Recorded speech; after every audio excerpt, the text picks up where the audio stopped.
The waves towered, smashing a small fishing boat to pieces.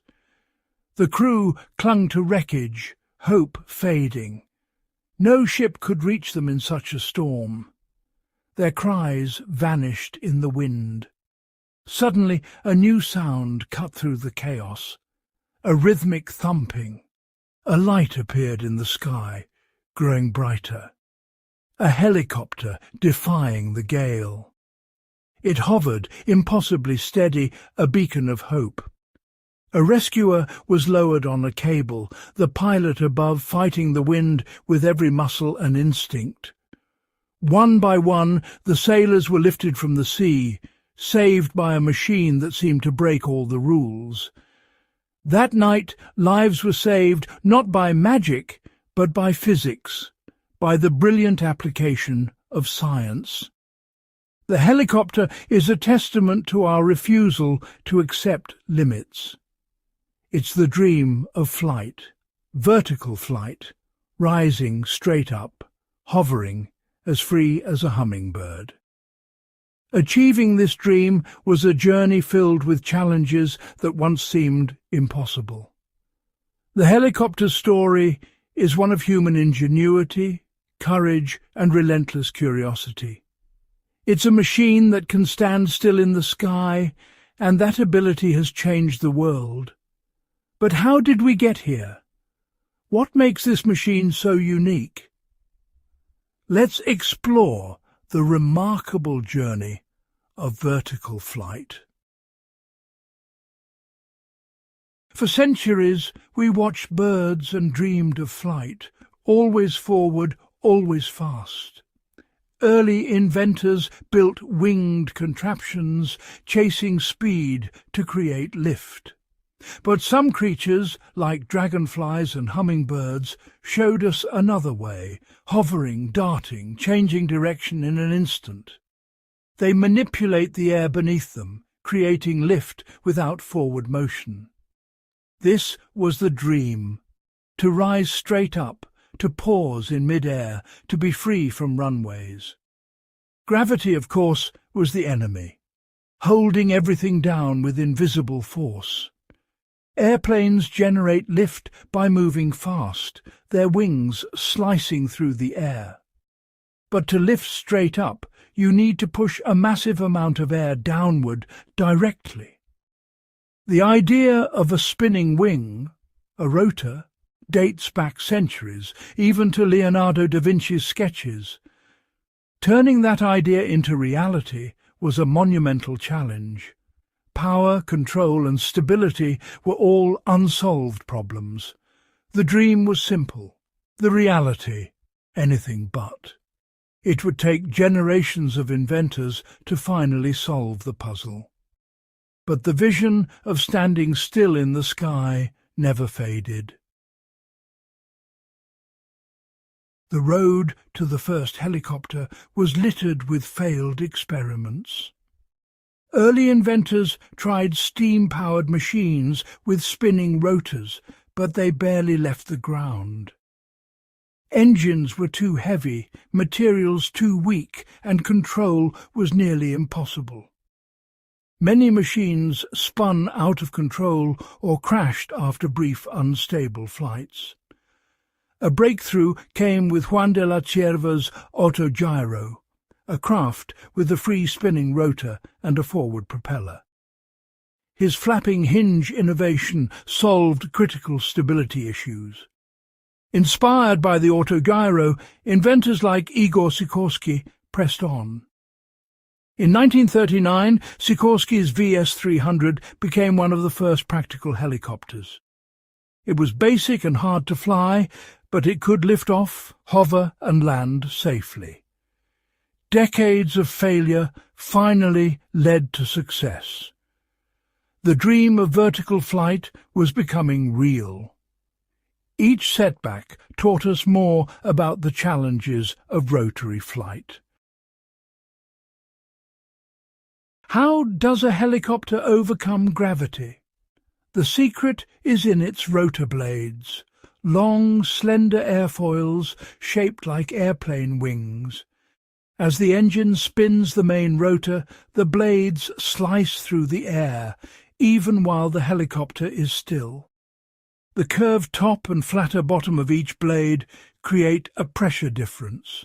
Higher pressure below, lower above, generating lift.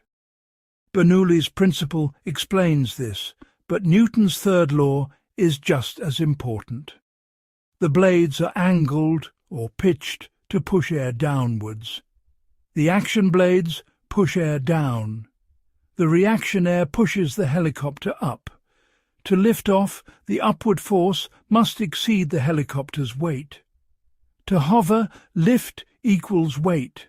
To descend, lift is less.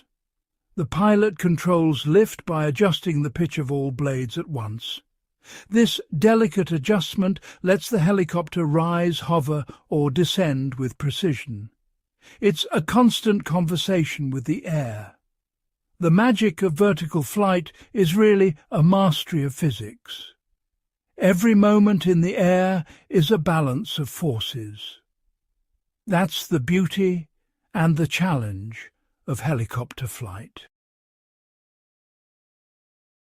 Spin a wheel one way and you spin the other. Newton's law in action. A helicopter's engine spins the main rotor, but this creates torque, trying to spin the body in the opposite direction. Early helicopters spun out of control, unable to counter this force. Some designs used two main rotors spinning in opposite directions, like the Chinook. Others stacked rotors in a coaxial system. But most helicopters use a tail rotor, a small propeller, at the end of the tail boom. The tail rotor produces sideways thrust, counteracting the torque from the main rotor. The pilot controls the tail rotor with foot pedals, adjusting the helicopter's heading. This keeps the helicopter steady and allows it to turn while hovering. It's a simple, elegant solution to a fundamental problem. Without it, controlled flight would be impossible. Flying a helicopter is nothing like driving a car. It's a full-body experience. The pilot uses both hands and both feet, constantly making small adjustments. The collective lever controls altitude, pull up to climb, push down to descend. The cyclic stick tilts the rotor disc, moving the helicopter forward, backward or sideways. The foot pedals control the tail rotor, turning the nose left or right. The swashplate mechanism changes each blade's pitch as it spins, tilting the rotor disc in any direction. The result: unmatched agility and the ability to move in any direction, regardless of where the nose points. Every movement requires coordination, collective, cyclic, pedals, all working together. It's a symphony of control, demanding constant attention. Mastery comes only with practice and feel. That's what makes helicopter flight so unique and so challenging. Hovering is the helicopter's signature move and its greatest challenge. The machine is never truly still. It's always fighting instability, like balancing a pole on your finger. Tiny gusts, shifts in air, and even the helicopter's own downwash threaten to push it off balance. The pilot must make constant, minute corrections with the controls. Downwash can create turbulent feedback, making low hovers especially tricky. Pilots train rigorously to sense and correct these disturbances instantly. The serene image of a hovering helicopter hides the intense concentration required. It's a masterpiece of human skill and machine working together. Once vertical flight was conquered, the helicopter became a lifeline. It can land almost anywhere: mountains, ships, disaster zones where no other vehicle can go. Helicopters rescue, deliver aid, and serve as flying ambulances and firefighter eyes in the sky. In industry, they lift heavy equipment onto skyscrapers, inspect power lines, and spray crops. Scientists use them to reach remote research sites, track wildlife, and survey landscapes. Filmmakers capture breathtaking aerial shots. Archaeologists spot ancient ruins from above. The helicopter is a mobile platform for discovery and progress. Its freedom from runways makes it invaluable. It shrinks the world, overcoming obstacles of terrain and distance, all thanks to those spinning wings. The helicopter is more than a machine. It's the embodiment of an idea. It represents centuries of curiosity, trial, and relentless problem-solving. Each breakthrough, lift, control, torque, was a triumph of understanding physics. The helicopter doesn't defy gravity, it works with it, beautifully. Innovation continues. Faster, quieter, more efficient helicopters are on the horizon. The dream of vertical flight keeps evolving, driven by new generations of dreamers. Next time you see a helicopter, remember the dance of physics and engineering that keeps it aloft. It's a monument to human potential and perseverance. With curiosity and respect for nature's laws, we keep pushing boundaries. The story of the helicopter and of human ingenuity is far from over.